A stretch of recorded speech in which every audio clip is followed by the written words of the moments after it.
Welcome to the Langex Hardware Made Easy series.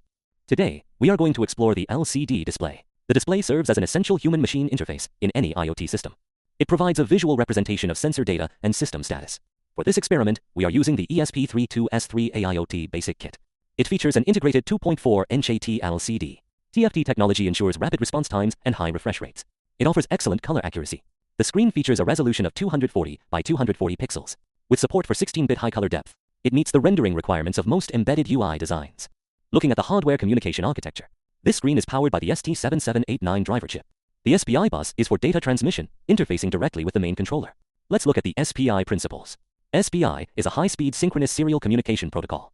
In display driving, the SCK pins for clock synchronization, the MOSI pins for data transmission, the CS pins for chip select, and the DC pins for switching between data and commands.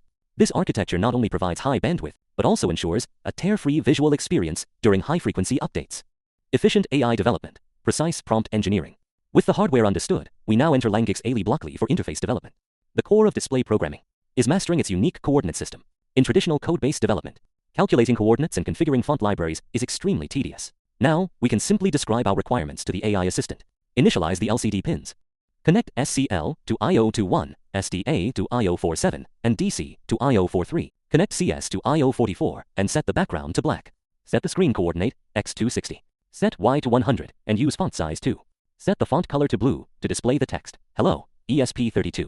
Wait for the AI to automatically generate the initialization blocks, which cover all setups.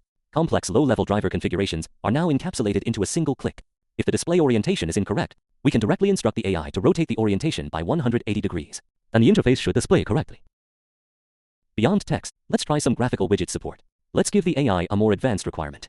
Draw a solid red rectangle and a green hollow circle below the text, and then hit Build and Upload. Observe the development board screen. It accurately displays the patterns we define. Logic analysis. The AI correctly invoked the corresponding graphics drawing blocks, automatically calculating the width, height, and radius parameters. By combining these basic geometric building blocks, developers can significantly shorten the UI prototyping cycle. To further enhance the professionalism of the interface, TFT screens also support full-color bitmap rendering. Within Adafruit GFX, we have various modules, including image processing. We can directly use the dedicated image processing blocks. Select your local image, customize the width and height, and preview exactly how it will look on the TFT screen. To map image data to specific coordinate regions on the screen. Once the logic is confirmed, we proceed with Build and Upload to see how it works in our hardware. The development board screen has successfully powered on. It perfectly renders the text and graphical interface we designed. The experiment is a complete success. Don't forget to submit your work in the comments section and show us your creative designs.